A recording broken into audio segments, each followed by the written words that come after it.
If you ask me and you say who would you rather have between Chauncey Billups and Allen Iverson, I'm taking Chauncey Billups 10 times out of 10. I think Chauncey Billups is extremely slept on. I got big love for Allen Iverson, but I'm talking about winning basketball games. I want Chauncey. So that's not really as a player. Big shot Billups. Yeah, we're talking about basketball, Dub. I'm not talking about some one-on-one shit. So wait. You have Chauncey Billups. You have Chauncey Billups or Allen Iverson as a player. I think everybody should. Oh man, I don't. How can you even argue? Maybe not as a talent, but as a player though, that's not ridiculous. I'm talking about basketball, Dub. I'm not talking about ESPN highlights. I'm talking about basketball. It's not about ESPN highlights. It seems as if you're equating this mainly because he won a title and then beat Kobe. No, because he won a title as a floor general though. I grew up watching Chauncey Billups. I grew up watching Chauncey Billups, and I know how good he was. It's cats like Chauncey Billups that get slept on. Cats like Andre Miller that get slept on. I think they get slept on as well. These were Chauncey great Billups basketball was never players. considered better than AI while they were both playing, right? Yeah, but to who? To who? It's the general consensus. That's all. With general consensus, and that's what I'm talking about. The fans, they're not really caring about who's playing winning basketball. Like they just want to see some flashy shit, and AI is great for that. AI was a hell of a basketball player, hell of a competitor. I'm not taking nothing away from him. I'm just talking about who would I rather have on my team to win basketball games. And just like my man, what's his name, Justin, that just left, he kept saying about a lot of people, oh, you got to put a team around him. Well, that's for anybody. You have to put a team around any basketball player for them to be successful. So if I got to build a team around AI or build a team around Chauncey Billups, I got more action building my team around Chauncey Billups and having him, you know what I'm saying, lead us to the promised land. He doesn't have to go out there and score 30 and shoot 40 shots every night. I'm not gonna lie, he doesn't have to because he just has a better supporting cast. So he didn't have to do anything that AI did because he had a Richard Hamilton, he had a Tayshaun Prince, he had a Rasheed Wallace, he had a Ben Wallace. Allen Iverson didn't have the benefit. Let's stop the narrative. Like I hate the narrative with y'all do it with Dallas now. Y'all do it with the Sixers, with the Cavs. A lot of these teams weren't as weak as people want to say they were. They looked weak because they was playing against Shaq and Kobe, but who didn't? Like, those teams weren't all that bad. We talked about Allen Iverson, and yes, they had the defense to complement him, but they didn't have the offense. They had nowhere near the offense that Chauncey Billups had. They didn't have a Rip. They didn't have a Rasheed Wallace. I think they had a guy that was kind of comparable to Tayshaun Prince, and that was his next offensive running mate. You're not gonna sit here and be that successful if those are your running mates. What was the difference between the AI Denver Nuggets and the Chauncey Billups Denver Nuggets? The Denver Nuggets, like I said, I just think that was more of a fit. So you could be a better fit where I can see where Bobby's talking about. You could be a better fit in a situation, but that doesn't make you an overall better player. How many situations is Chauncey Billups a better fit than AI? 90%. As a first option, Allen Iverson is the better fit in every scenario. Every scenario. But this is the thing. How much success do you get with AI as the first option? Like realistically. I think you could be like championship bound, like finals bound, Western Conference bound. 100%. Do you think you can win a championship in the time AI played, not in any era, in the time AI played? Do you think you can win a championship with AI? Yeah. As the number one player on the team? Yeah. How? Mainly just giving him some better offensive weapons. You had the defense there in Philly, but you just didn't give him at least one other offensive help. Just so if you give him one other offensive help, then they probably going to be competing for titles. Give him the offensive help. Just give me a player who played in that time. Just give me one player. 2001, T-Mac. Okay, I think T-Mac was a better player than AI, but that's fine. Give them T-Mac. 2001. Because I don't even think he started coming to form that. I don't know because I can't get the years right in my head, but around those early 2000s, I think T-Mac was better. But if you think T-Mac is worse than AI, that's fine. You think AI and T-Mac on those Sixers teams beat Shaq and Kobe? Yeah, I think they could beat them. Yeah. Shit. I think they could. I don't know. The team that went 15-1 in the playoffs. You think AI and T-Mac just? I think they could definitely compete 100%. Compete and win isn't the same thing. You think they can win? Yeah, I said yes. You say can, which means it's just an option. So me saying that they can compete is an option. Yeah, I think they can beat them. What's the I put my money on it? What's the chance they win? I don't know. Shaq and Kobe different, bro. Like that's like a different. That's yeah, the that's a era different AI breed. played. It ain't even that though, Dub. It ain't even that though, Dub. Not every situation calls for a scorer. Like a floor general assesses every situation and he delegates the offense to fit that situation. That's why the Pistons was able to beat the Lakers, because they had a floor general. He was able to take control of the game based off of whatever situation they was put in. Allen Iverson is hard-headed. He just think no matter what happened in the game, he need a bucket. We need a bucket right here. Everything don't call for a bucket. Sometimes it calls for me to get this stop. Sometimes it calls for me to do this. Sometimes it calls for me to, hey, bro, get in your spot right here. Let me get it to this dude because he might have a mismatch right now because this player is in. That's what Chauncey Billups do. That's what value he adds, knowing what to do in any situation. When the team is calling for you, where you have to rely on a Eric Snow, right? I'll say that name like Eric Snow was garbage, bro. Y'all gotta stop that shit. Eric Snow sealed that game at the end in the game. Y'all gotta stop that shit. Eric Snow was I want to make sure I get the names right? You had Eric Snow, Theo Radcliffe, Dikembe Mutombo. So if you have those as your running mate, I have no choice but to put the ball in my hands and make things happen. That's not true, I cannot rely. What? Let me tell you. Bro. All right, but look, see, once again, let me school you. AI wasn't even that good. AI wasn't because look, the difference between a cat like Chauncey Billups and Allen Iverson is so we can have any team we want to. We can say any team, right? Any team in history. Well, for the majority, you could put AI on this team and he like you said, when you said earlier, you asked the question, would he be the first option?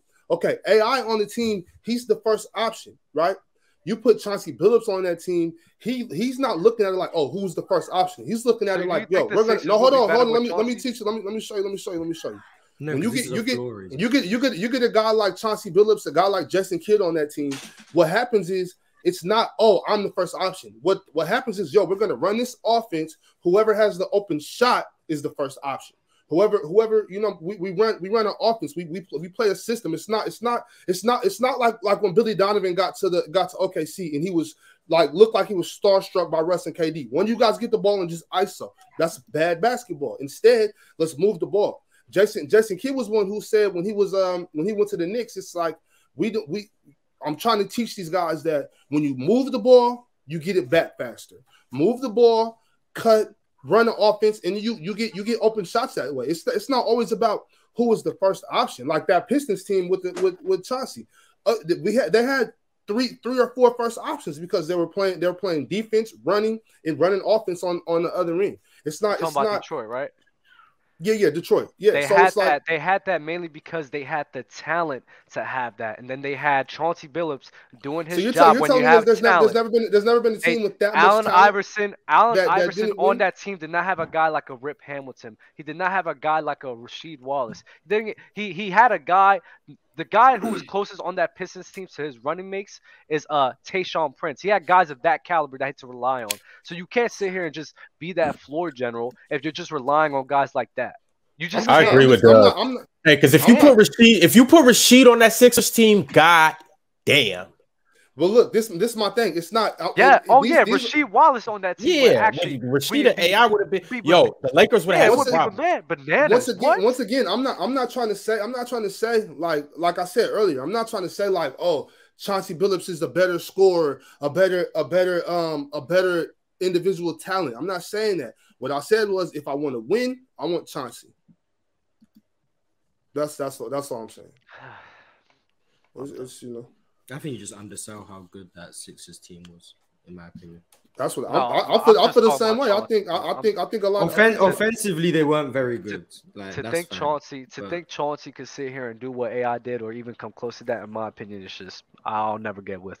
AI had Rasheed Wallace. He had Tayshaun Prince, Antonio McDyess, Aaron Aflalo, and he had fucking Kwame Brown, and he ain't do nothing with them. Boy, what you talking about, man?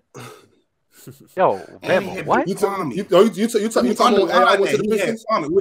When he went to the Pistons, and he had Big Kwame too. When he went to the Pistons, he had Sheed, Tayshaun Prince. Because I was looking at that, you was acting like, oh, bro, he didn't have all of them. He had Sheed, Tayshaun Prince, Antonio McDyess, Jason Maxiell actually was a solid backup. Jason Maxiell was nasty back in them days. Darko Milicic too, and Jason Maxiell was a dog. And I'm gonna underline it again. He had fucking Kwame Brown. Like, who you talking about? Man. He's talking about AI after Denver. After went to are you fucking shitting me, bro? Because you said he ain't have nobody. Are you shitting me, bro? He in a similar situation. In the last 2 seasons of his career, you're gonna bring this up. Are you serious, bro? Forget about Kwame. He was out in 2011, bro. What are we doing? Forget about Kwame. It's not like AI was an old man. He was like early 30s. He was 33. He was 33 years old. Like, what are we doing?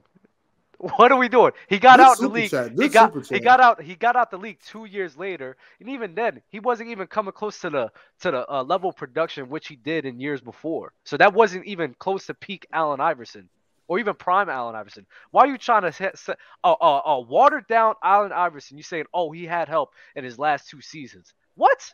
You gonna try to hold that against him?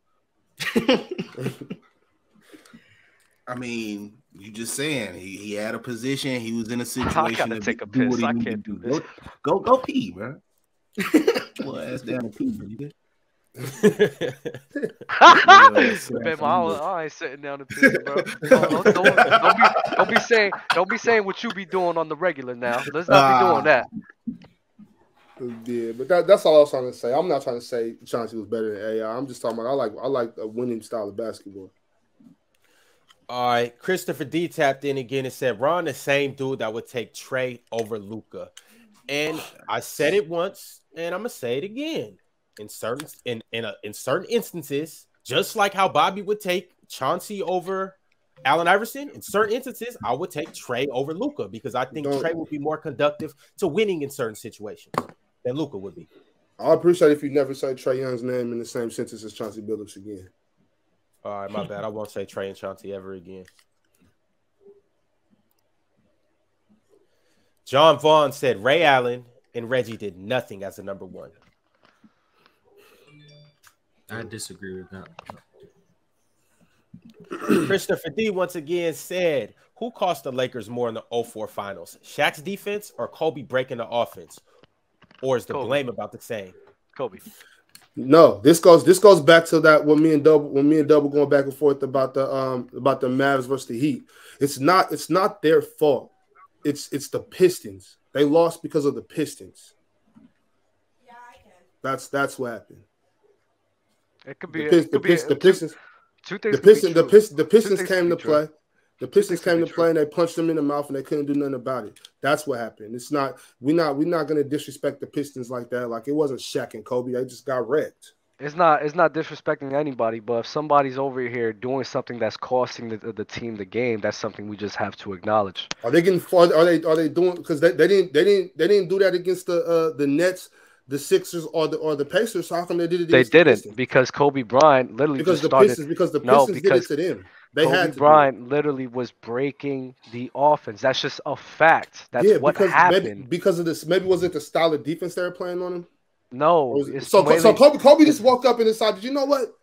This year, I don't want to win. Get the fuck out of here. All of a sudden, Kobe just decided, you know what? That shit was working, but I'm off that. No, that's the Tayshaun Prince effect. That's the Tayshaun Prince effect. That's the Ben Wallace effect. That's 100 blocks, 100 threes. That's the Rasheed Wallace effect. I hate that shit. Like, But Bobby, nobody's taking that away from the Pistons. But that's exactly what you're doing. We're not.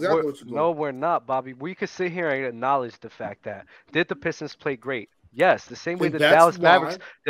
Hold up, Bobby. The same way the Dallas Mavericks played great as well. But we're not just gonna sit here and ignore that something that a player did out of his element, out of his usual status, that he sat here and played outside of himself. All right, Dub. Now I got to take you back to school again. Now I got to take you back to school again. I had one. I got to do this. Look, Dub, check it out. That's the point of a scouting report. That's what you game plan for. That's what shoot arounds and practices are for. We're gonna. You said he did something out of his element. Why? Because I have my defense disrupt your regular. That's what defense is supposed to do. Like, for instance. Obviously, once again, I'm never coaching at a high level, but when I coach AAU, I run a defense where I tell my point guard, we're playing defense 94 feet. You can't let them get in their offense until the shot clock goes down to 13 because they want to run offense. We're going to disrupt that shit. You think we're going to just let you come set up in your offense? You think I'm going to just let Kobe dribble the ball up and give the ball to Shaq? Fuck no. We're not going for that. We're gonna play a different. You're not gonna beat us like you did the Pacers, the Nets, and the Sixers. We're gonna play a different style. We're gonna play hard-nosed defense. Ben Wallace, you're not gonna let Shaq initiate the contact. You're gonna go find Shaq. You're gonna go hit Shaq. You're not letting Kobe cut through the lane. Rasheed, he cut through that lane, lay his little ass out. That's what happened. But if that's what happened. They folded because they got Bobby, hit. What you're basically saying is, let's say they play defense. Y'all not used to that defensive shit. I know. Bobby, let's sit here and say, right, we're all sitting here and we're playing a game together. Let's say a video game, and we're all on the same team. If I'm literally doing things outside of the team, being taking ill-advised shots on purpose and making it harder for us to run our offense. You talking about video games? No, Bobby, I'm creating an analogy for you. I'm creating a video game or a real basketball court. Bobby, listen, I'm using an analogy to create an understanding. So instead of just being ignorant, why don't you just listen to it? Because wait, hold up, Bobby. Not video game. We're all playing basketball at the same time. Let's say if me and we're playing basketball, I'm taking ill-advised shots, being a ball hog, and disrupting the offense. You're going to sit here as a teammate. You're going to look at me like, what the fuck are you doing? Why are you acting this way? But why are you doing that, Dub? Wait, hold up, Bobby. You as a teammate is going to be like, yo, Dub, chill the fuck out. Stop doing this. So, yes, the Pistons are playing we're playing great defense 100%, and nobody's taking that away from that. But you can't just sit here and deny the fact. And even Kobe said himself, a good portion of why they lost that was because of him and his decision-making. Yeah, that's a cop-out. Of course Kobe going to say that. What is he going to say? Tayshaun locked me today? It's the player choice way. Yeah, them boys don't get it started. The player choice way. Yeah, the player choice way. Come and switch lanes into the player choice way.